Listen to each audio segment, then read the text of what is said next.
Hey there, everybody. Welcome to my channel, The Magical Solution. My name is Lailani, and it is Sunday, which means I have a special guest.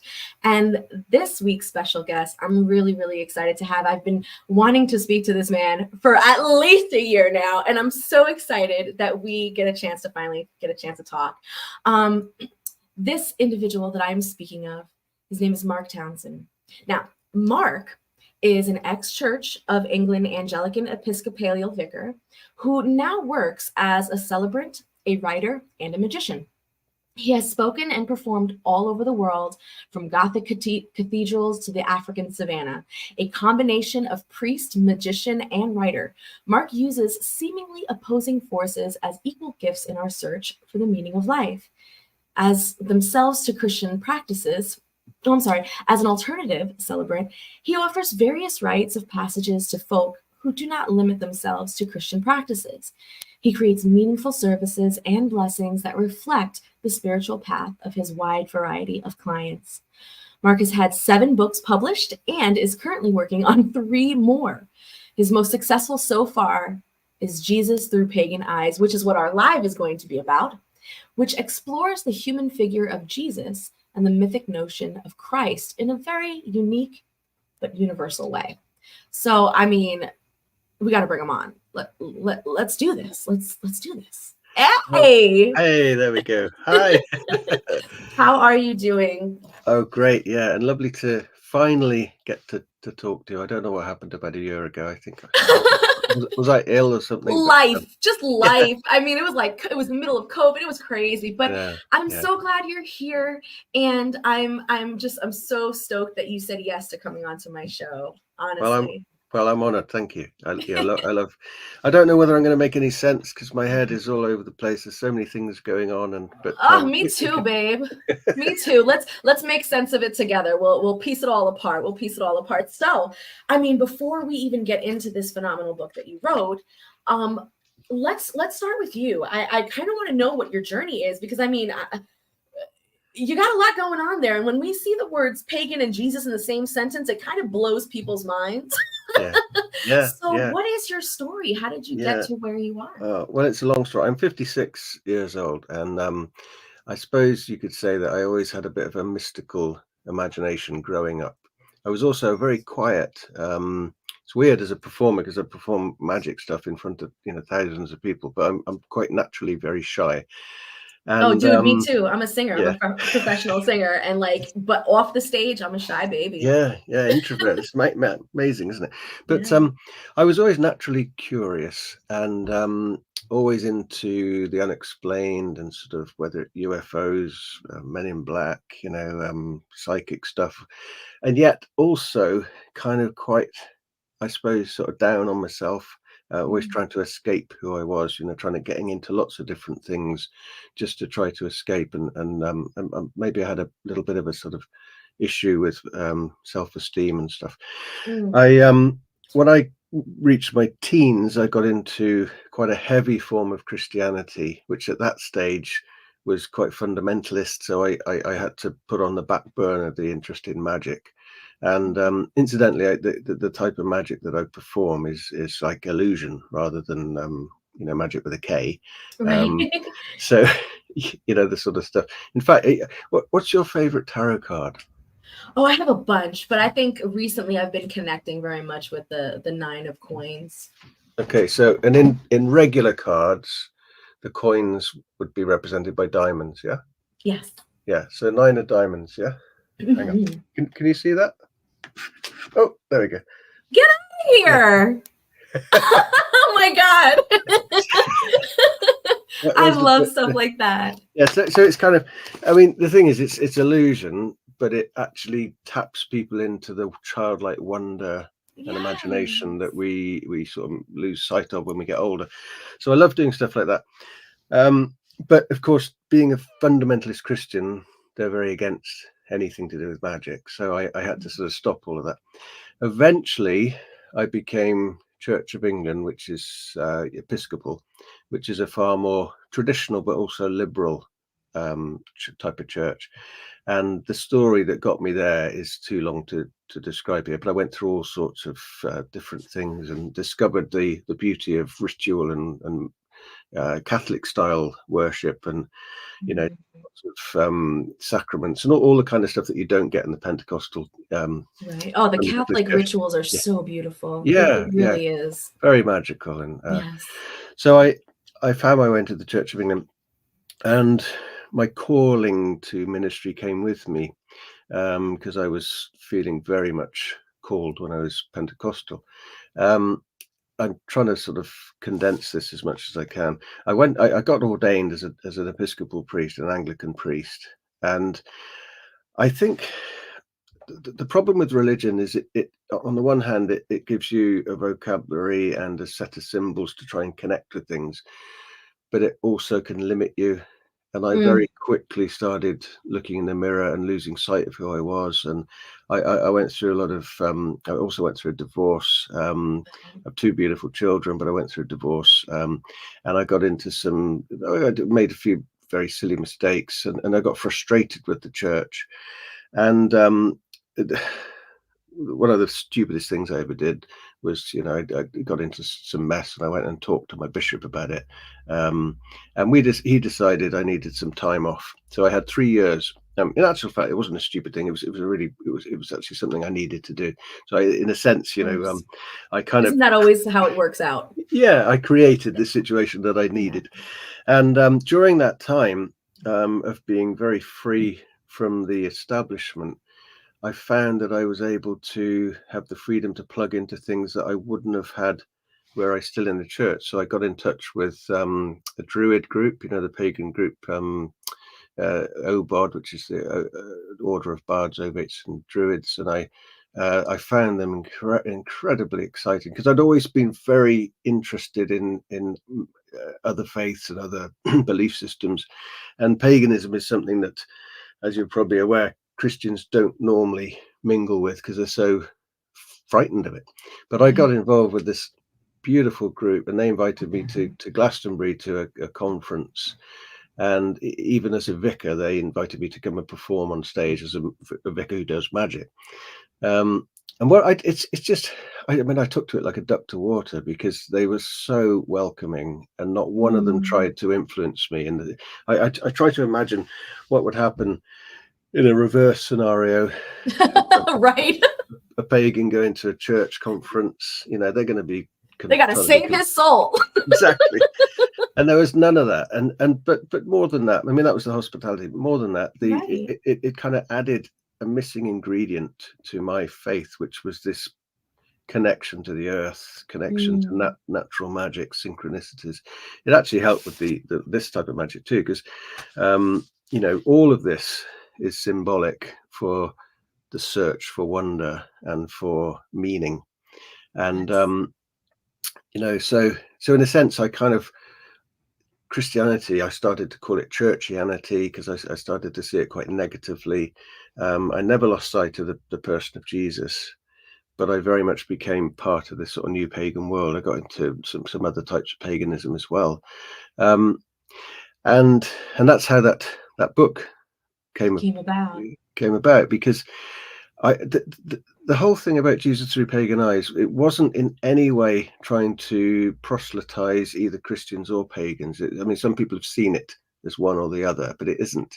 It was my attempt to try to hold on to a very exciting, dynamic, magical person in my faith, which is Jesus, but also to continue to practice some of the things that I'd learned in paganism. And I found so many people in the pagan world who had huge problems with Christianity, but didn't have any problems with Jesus. There's so many, not just Jesus, but with Mother Mary. Some of them utilize saints, some of them believe in angels still. So the architecture, what makes Catholicism and Christianity really juicy, are the parts that we connect to too. So many crossovers, and it was really exciting doing the research for this book. Part of it is in 3 sections. Part of it is interviews with about 20 very leading figures in world paganism, different strands. Part of it is essays written by pagan authorities. And the first part of it was sort of my part, was really a chance for me to dig deep into where I was at that stage. And I've kind of changed a bit since. I mean, I have to say I'm always moving, and maybe we can talk about that afterwards. But what I did, the first thing I did was I didn't want, because there've been lots of books about the pagan Christ. Oh yeah. And Oh yeah. they're exciting, they're dynamic, but I didn't want to sort of overdo that, because partly because you know, to me Jesus was a human being, and a lot of the pagan Christ books begin from the premise that he didn't exist, and that everything usually it's archetypal. Very archetypal. And it's really exciting stuff, and I don't in any way want to discredit that, but that's not where I'm at. I wanted to sort of get back to the person, because to me it's the person that people feel connected to. And when I talk to some of my pagan friends about how they feel about Jesus, it's the person. It's this kind of shamanic kind of spirit person who they feel connected to. So I, being someone who'd done a theological training course, I went back into some of the what we call the quest for the historical Jesus research, and it's really exciting stuff. It's interestingly, it's the sort of stuff that anyone who goes to any theological seminary will learn, but they rarely use in their ministry, because it's so frightening to the average churchgoer, because it pulls everything apart. It starts from the position that says, you know, we really don't know much actually about the actual historical Jesus. But there are ways, there are methods that they use. There are historical criterion that can actually peel away the layers that the church has added to get back to this incredible person. And why is that? Why do you think that, you know, when the whole premise, the whole foundation of the Christian church is the fact that Jesus is a holy figure, is some supernatural being born of a virgin. Like there has to be something that separates him and makes him greater than us. And I think that does us such a disservice, because it's a wonderful idea in terms of aspiring to or seeing a figure, if you're going to look at it from an archetypal standpoint, from seeing it from that perspective, sure. But I think there's nothing more inspiring than like the stories of the saints, or the stories of the mystics, or the stories of the sages of the past. Why? Because they were human, because they were people that ascended to Christ-like, you know, energies. And I think, like, I don't understand why they would want to separate. I mean, why they would want to add holiness to something that's already holy. You know what I mean? I mean, I come at this in the book by talking about the difference between the historical man and then the kind of mythos, the created Christ figure, which I think the mistake that the church makes is, and the Jesus that pagans and people from other paths find difficult, is the canonical Jesus Christ, the one that you've just been portraying, who is kind of, there's so many layers of myth and metaphor, which are beautiful when they're understood as myth and metaphor, but when they're seen as literal, you know, I am the way, the truth, and the life, no one comes to the Father but by me, they're frightening and they're exclusive, and they, you know, they wave a judgmental finger at you. And it's easy to see how that happened, because obviously the church, the Bible is, or the New Testament is, you know, between 50 and 90 years after Jesus, and they're writing from a faith perspective, and they're trying to sort of interpret what their current experience is, adding it to probably quite a lot of history, but embellishing it and trying their very best to sort of understand their experience of the now, but using, and also you know, if you look at the birth narratives, they're all different, and you can see, and you can, I mean, so many contradictions in the book, but it's easy to understand when you think in terms of what they're trying to do. So, for example, scholars would say that Mark's gospel is probably the earliest, and there are sections of Mark that are very, very different in Matthew. Right. One of which is the healings. I mean, the healings in Mark, Jesus is almost like a magician. He spits and he makes a little paste and he rubs them on people's eyes. Right. That's taken out of Matthew because it's too dangerous. So you can see you can see how the tradition's developing. I'd like to see him as a figure who spits into people's eyes, because I think that's so earthy. And yeah, I mean, and he speaks in Aramaic and almost like a magic spell. So he'll kind of, and then he'll wash the person again, and gradually their sight comes back. There's no doubt that the man was, in a sense, was remarkable. I mean, we wouldn't be talking about him now if something hadn't happened. But like you say, there's the humanity of Jesus is what makes him attractive. He makes mistakes, and that's what, and I think that's what the pagan aspect, I think that's what draws many of us, and why those of us who do come from Catholic Christian backgrounds, why we still hold on to some of these figures. It is their humanity that we relate to, for sure. Yeah. It's there's one story where, in the synoptic gospel, so in Matthew, Mark and Luke, where Jesus is almost corrected by someone. He's talking to a Gentile woman who he's not supposed to be talking to, and he very rudely almost refers to Gentiles as dogs in this, and then she says, even the dogs will eat the scraps off the table, and it's like you can see him going through oh yeah, I got it wrong. Even Jesus gets it wrong and changes his mind and includes a new group of people. It's just fabulous. And even some of the lost books that you were talking about, don't they have lost texts of his youth and like where he was when he disappeared between 12 and 30? You know what I mean? Like, I don't know how legitimate those are, but from what we hear, that shows a very flawed Jesus, someone who definitely had ego, who had, who acted a certain way. There's all sorts. I mean, we know very, very little about the actual man. I think a lot of stories are literally stories that people would like to be true. And I mean, one of my books actually, called The Traitor's Child, it's a fictional story, but it's about the Jesus who, in fact, Judas is the hero of that story, and Jesus goes off to the east, and so it's sort of based on a lot of the myths that Jesus went to India and learned stuff. I don't think he did, but I think it's a great story, and you can see why. I mean, some of the things that he's saying are very Zen koan like. They're kind of like little tricks, rather than like the parables are there to pull the rug from people's feet. They end in a way that is unexpected, and they're so challenging and so radical, that I mean, I think the greatest story Jesus ever told was the prodigal son, and it's the one that means the most to me, because that's how I feel about my life. I can be a complete mess. Do you mind telling it? What, my story? No, the prodigal son. Yeah, well, not my story. In a nutshell, it's the story of two sons, and when I tell it, I always call it the story of two lost sons rather than one.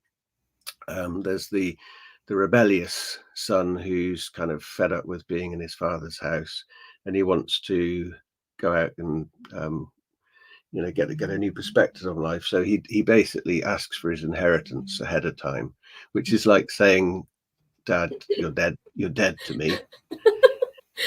And he goes off and blows all his money on wild living, whereas the other son stays with his father.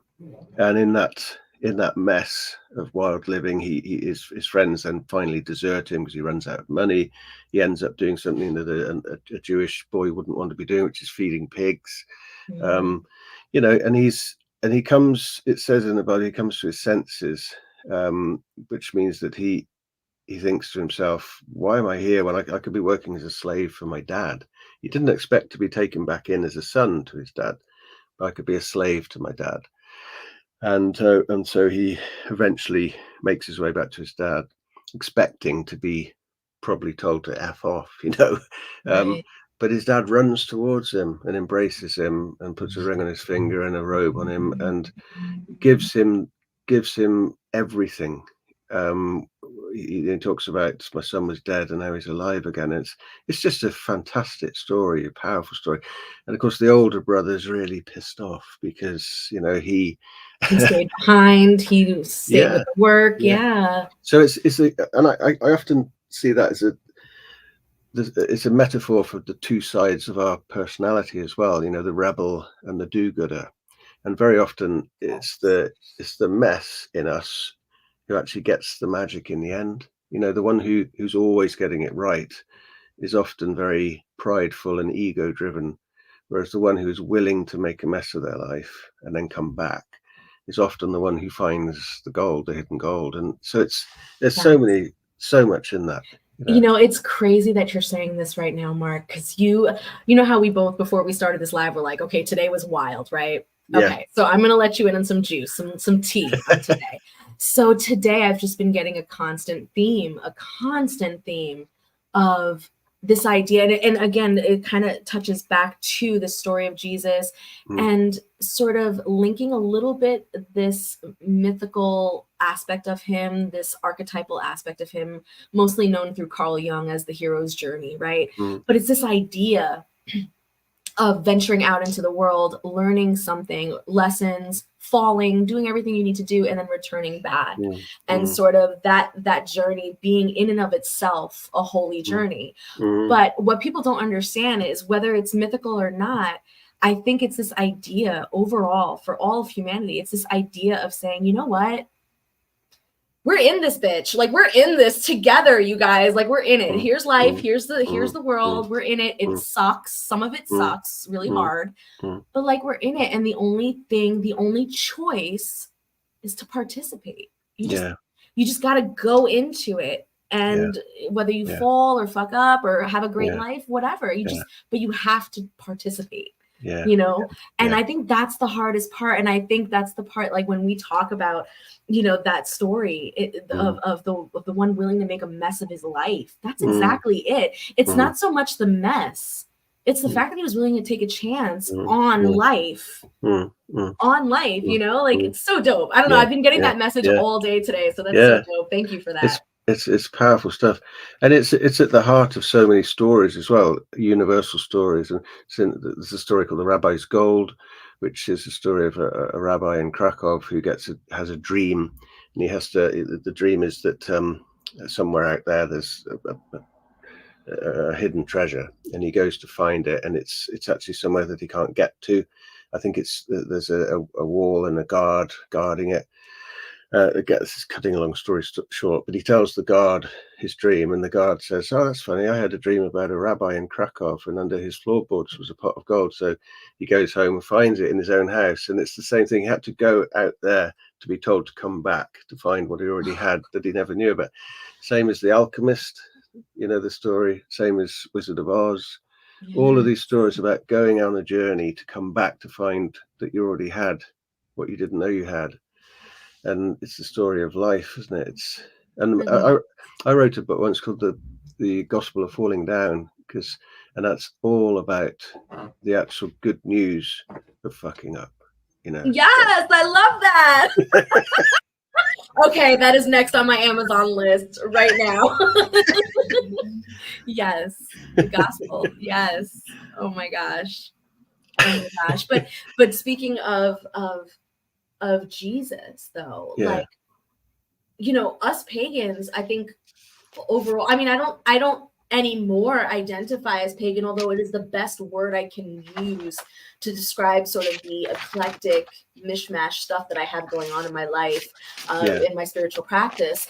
But one of the things that I do find consistent when we speak to other spiritualists, other mystics, other pagans, is that there is this sort of need to be very, very relatable with our gods, with our spirits. Like, there has to be some kind of interest or oh, that's my favorite color. Oh, they're a god of trickery, and I love clowns, or whatever. And it's that relatability, that relationship that kind of connects us. So what's that in pagan terms? What is that connection with Jesus? Like, how do How do we see them according to your book? I mean, to me, there's so many different Jesuses for a start, and I mean, I talk about three in the book. Say it. So there's the historical Jesus, which I think I do connect with as a personality, and just like other historical figures, you mentioned Mary, and but there's Gandhi.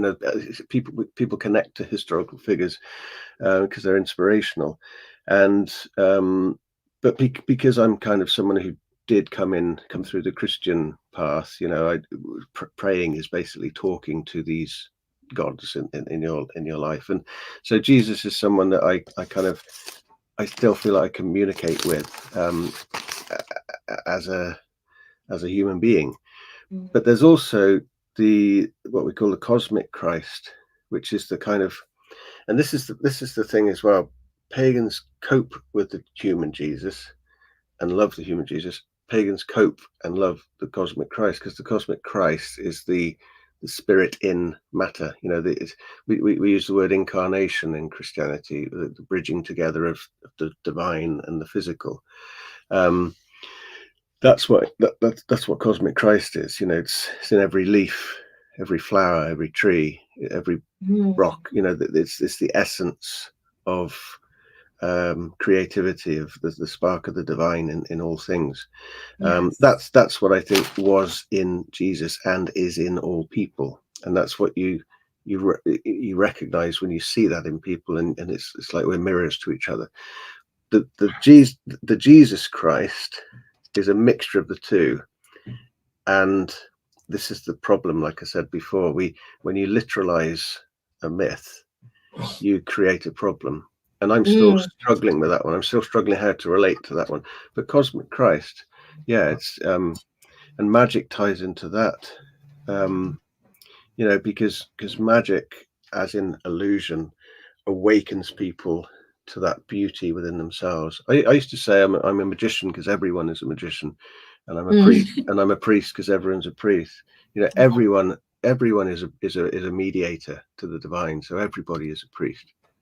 And everyone is a magician because everyone can do magic. Everyone can use their imagination. Everybody can, so it's a very universal picture. This is why churchianity itself, I can't fit into anymore, because they, generally speaking, they want to own Jesus and own God. Yeah, they want to own the spirit, and the view of the person that's in their pyre there is a sinner. It's a flawed person. It's you know what I mean, that it's a person that needs redemption. And although that may or may not be true, depending on your backgrounds and traditions and whatnot, because there's plenty of indigenous traditions, there's plenty of other traditions around the world that do kind of come into spirituality with this idea of we're imperfect in some kind of way, and that's why we're here on earth, and that's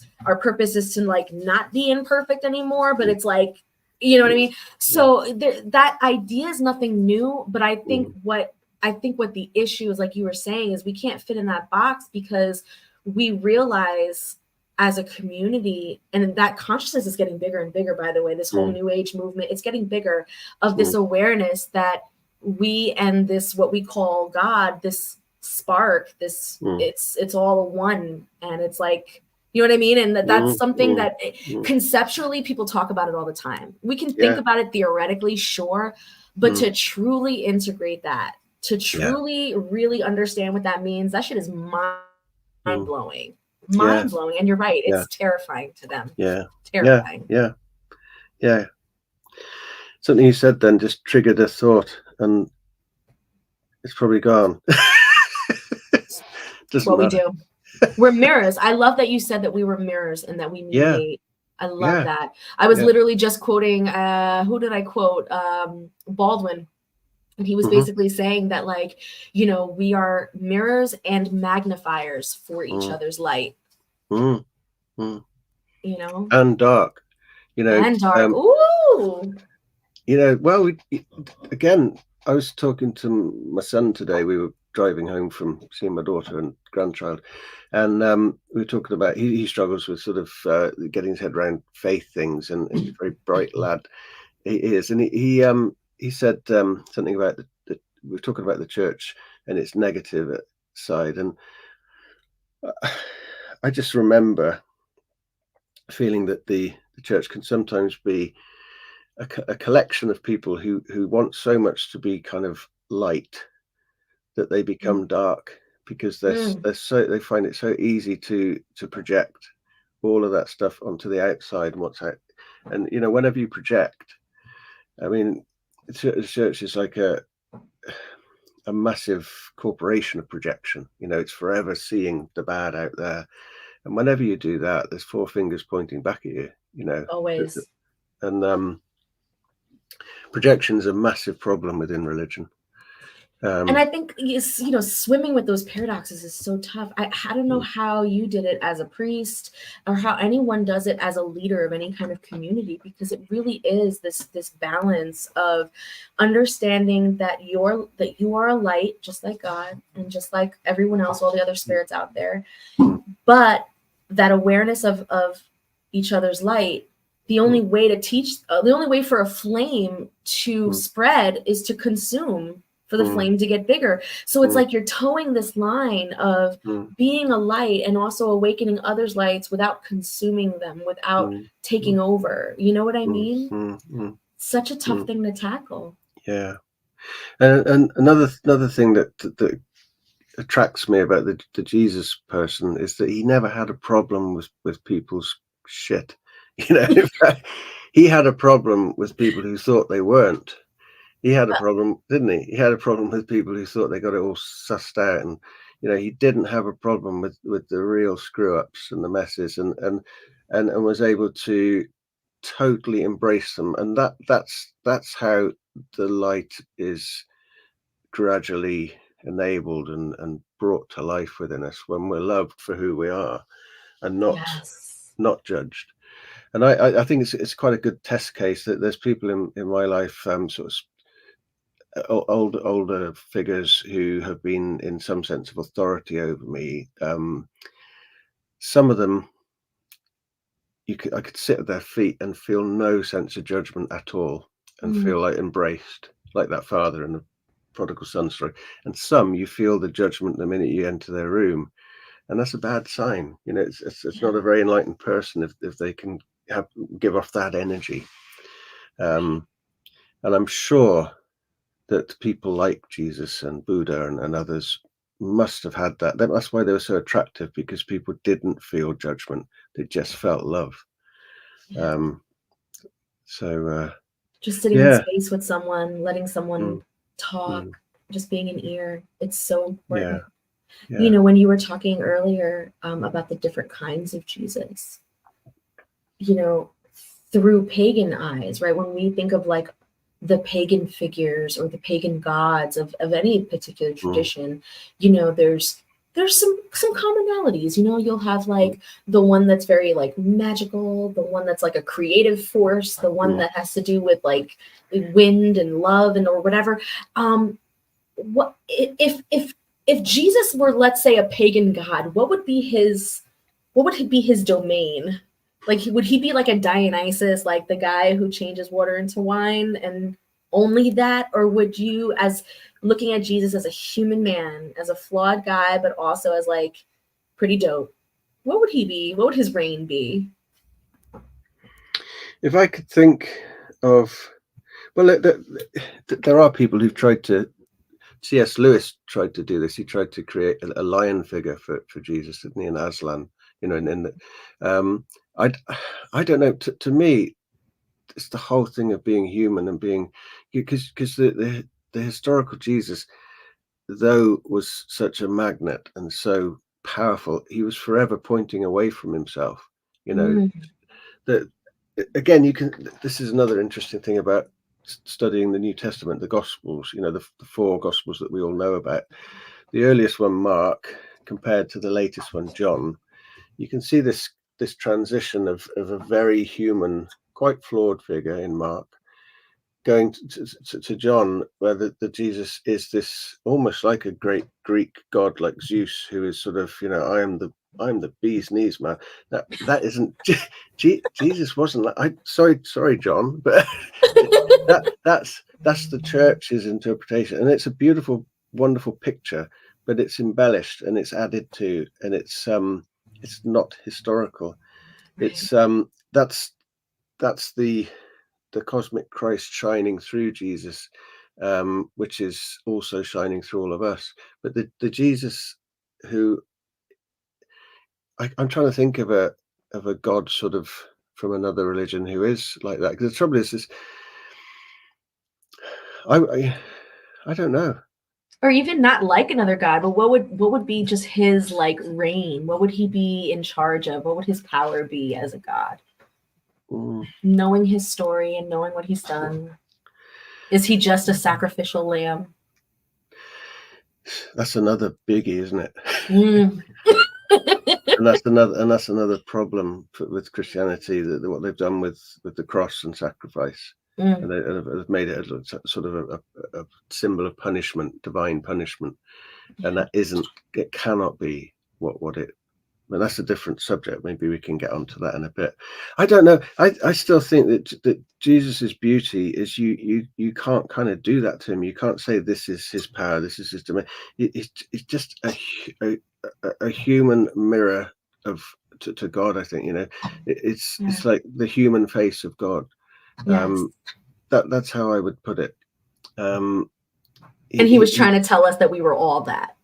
Yeah, absolutely. Yeah. Exactly. Yeah. And again, that's my understanding of incarnation, that what is true for Jesus is essentially true for everybody. That was always my understanding of the sacraments as well. We talk about sacraments almost magically, as if something happens literally when the bishop's hand's laid on the hands of a deacon to become a priest. I don't believe that. I think what happens is that the sacrament is a symbol of what is already true. Take marriage. Married couple, they stand in front of a minister or a priest. They're already married. They're already what the priest does is verbalizes and symbolizes and ritualizes what is already true. Take a baby. I really do miss doing baptisms, and usually for Anglicans it's babies, not adults. But that little baby is already a diamond. There's nothing you can do to make that baby more perfect, more loved, more divine. So what the water does is represents what is already true. It's representing being absolutely blessed. And the same with ordination. It's really any initiation, really, when you think about it. Yeah. When you really think about it, I mean, religion, it almost feels like religion or spiritual practices are nothing more than rituals that help us to remember like who we are. And these initiations and these priests and all these titles that we love to give people are really these are just facilitators, if you will. I think facilitators that take this ritual and put you in it to help you remember. And they'll use tools, and they'll use different incenses, and they'll use animals and who knows what else in their ritual. But it's all the theatrics are in place and ready to transport your mind into some other place so that you can remember. Yeah, absolutely. That's so cool. Yeah. It's all symbolic. I love it.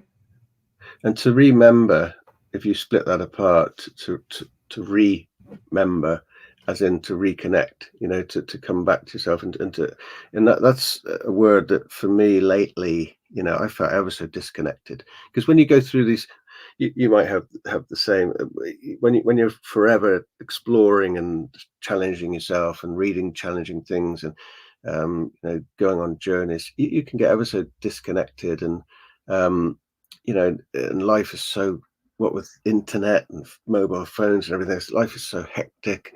We get such little time to self-reflect.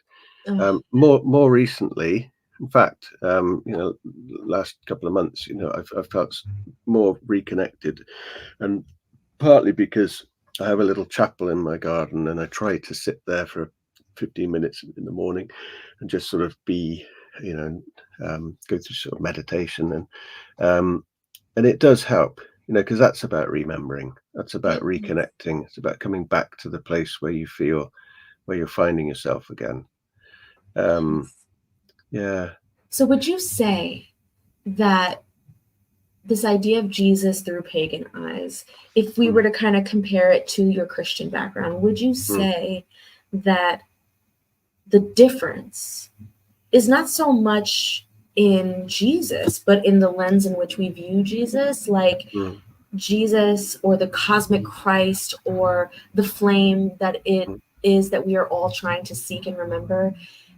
In the Christian lens, it is something to be sought outside of you through the church and through the elders of the church. Whereas through pagan eyes, it is very apparent that this flame, this cosmic Christ, can be found within. Is that safe to say? Yeah, definitely. And of course, that's not, there are plenty of Christians who also experience that, contemplative Christians, and the mystics, the Gnostics. Absolutely, absolutely. Sure. The spark is very much part of their theology.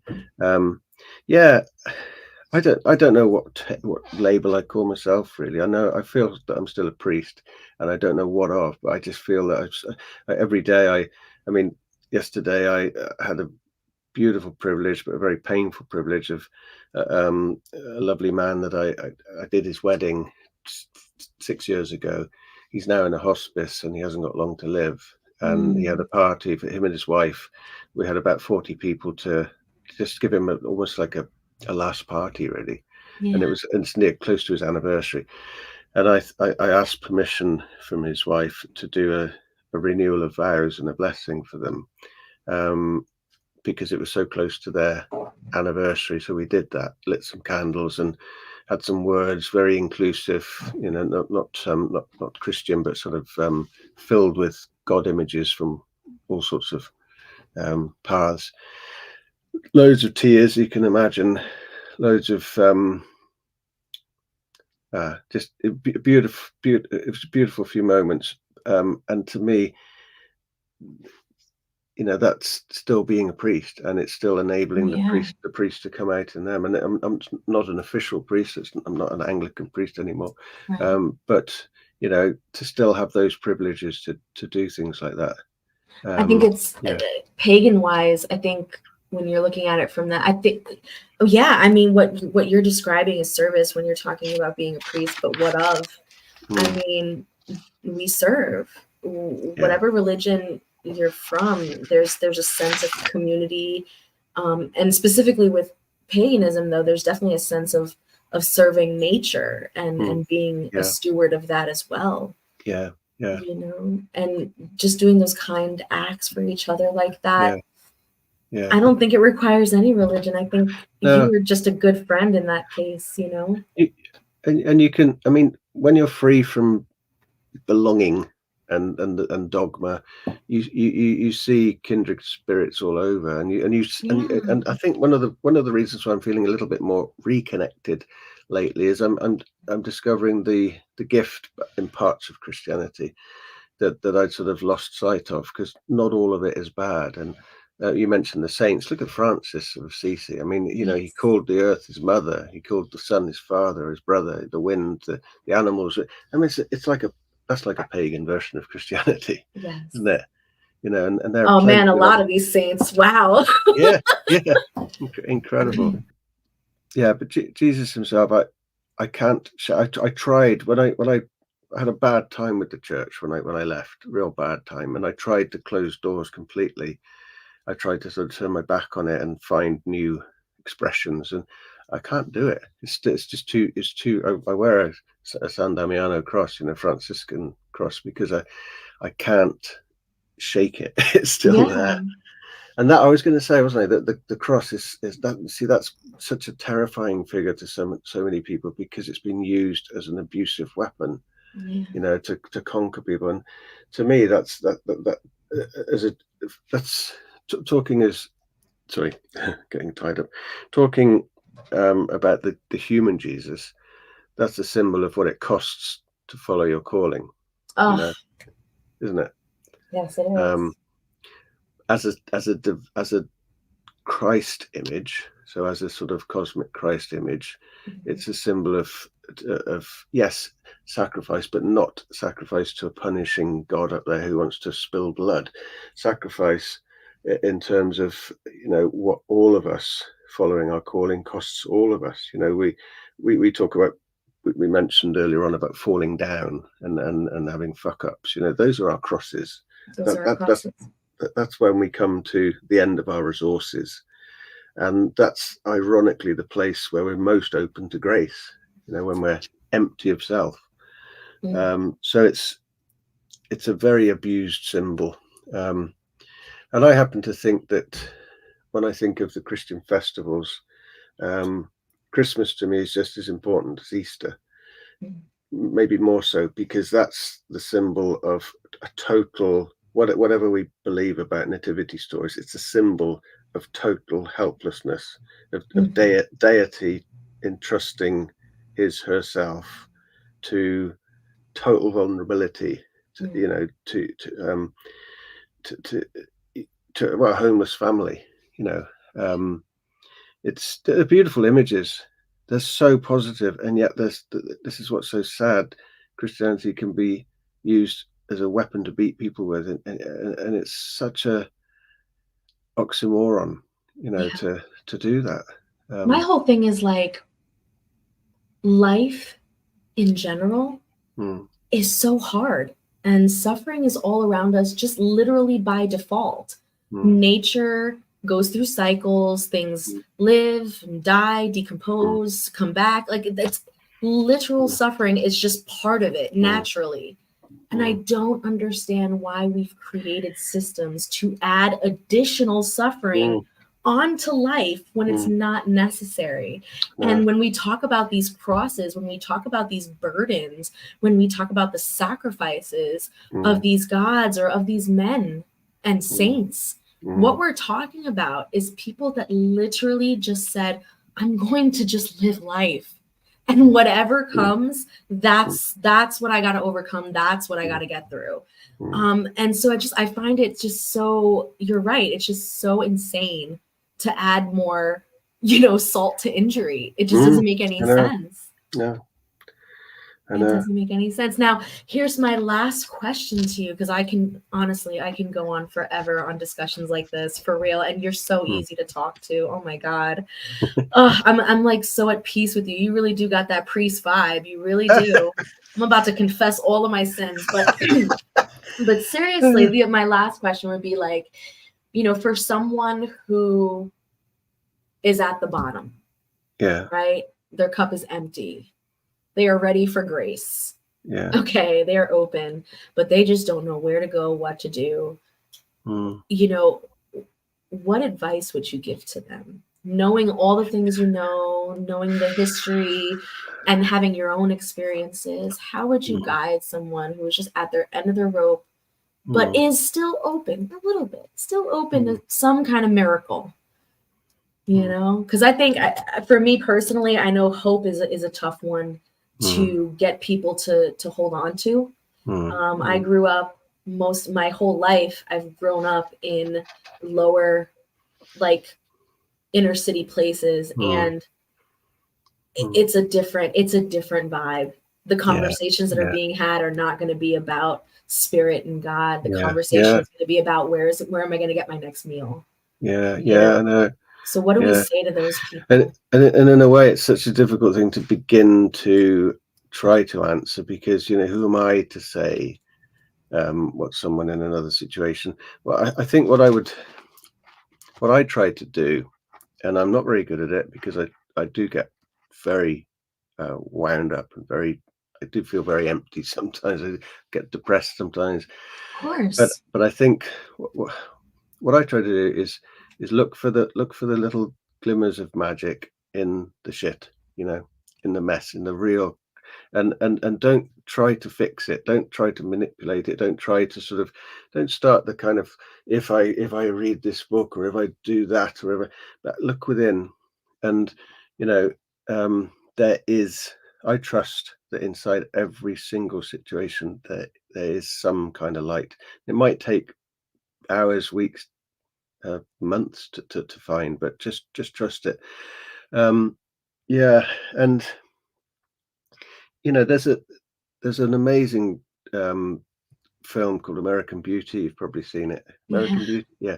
There's the image, the guy who's always taking pictures, or filming things, and he films a plastic bag just blowing in the wind, and it's just a piece of garbage, but it's beautiful. It's absolutely beautiful, because it's like a dance, and it's looking for, don't try to look for the obvious things, look into the unobvious places. I think that's what I would do, because there is, I mean, I sometimes spend days feeling down. There is always, I think the other thing is, I wrote a chapter in the book The Gospel of Falling Down called Rock Bottom, and when you're at rock bottom, there isn't any further down you can go. So you're in a sense you're on solid ground. Yes. So at the very least, realize that, and maybe that rock is not just solid, but maybe it's divine. Maybe that rock is where whatever spirit, universe, God wants you to be, just for that moment, just to open your eyes and look within at that point. I don't know. I love it. I don't know. No, I love it. That's the rock in which to build the temple, right? That's it. And I think it's also about like surrender, Yeah. There's a word that people in Alcoholics Anonymous use, powerlessness, and in Carmelite spirituality they call it nada, and in Buddhism they call it emptiness, and in Franciscan spirituality they call it poverty. It's pointing to the same thing. The place of emptiness is the place of potential magic. There's a wonderful, there's a Zen story about a master and a pupil or a student, and he's pouring you probably heard this, he's pouring a cup of tea for the master's pouring a student a cup of tea, and he keeps pouring it until it's overflowing, and the student says, stop, you, what are you doing? He says, right, I'm giving you an image of what's true in your life. When you're empty you can be filled, but when you're full you can't take anymore. And sometimes that feeling of emptiness is where you need to be. Oh my God, I love it. But I'm reluctant to talk like that, because I know that I might be regretting it next week, because we often, we find ourselves in that place so often. Oh, so often. Don't we? So often. And that's the part that's so hard. It's like, it's so easy. It's so easy to spread those words of light and to give it to others. But when it comes to our own, it's so tough. But what you said, I don't think it's not a one-sided thing. We're not talking about it from a place of Christianity or Catholicism. Even in paganism, even in Hinduism, even in Buddhism, there is ideology, there are discussions, there's imagery regarding the empty chalice, the womb, the cave, whatever you want to call it, but it is pure potentiality that only when your ego is just broken can you really appreciate that and utilize it. But in order for the ego to break, a lot of times some people are hard-headed and they need suffering, and that's sad. I know there's that piece, and then you have others that might have it broken through trance, then you have others that might have it broken through art. Whatever your case may be, there's an emptying that must happen. And you're right. You when you're saying it, you're not speaking from any denomination. That is a universal truth. A universal truth. Thank you so much for that. Thank you. Oh, Oh Yeah. man, we're at the end. We're at the end now. Now, before we go, how are you working on any new books? I heard in the biography you've got 3 more coming. And is there any way that people can get a hold of you? Do you teach any classes? Do you know, I used to do quite a lot of retreats based on the Gospel of Falling Down. I haven't, the whole COVID thing stopped a lot of that. In the future, I hope to again. I've got a very close colleague called Maggie Whitehouse, who's a wonderful freelance priest, and we do a lot together. We might be doing something at some stage, like a retreat. We have a we have a podcast called Train Wrecks for Jesus. Yes.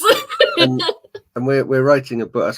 In fact, you'll laugh because the title is that, and the subtitle is "It's Okay to Be a Christian Fuck Up." I love it. Oh my God.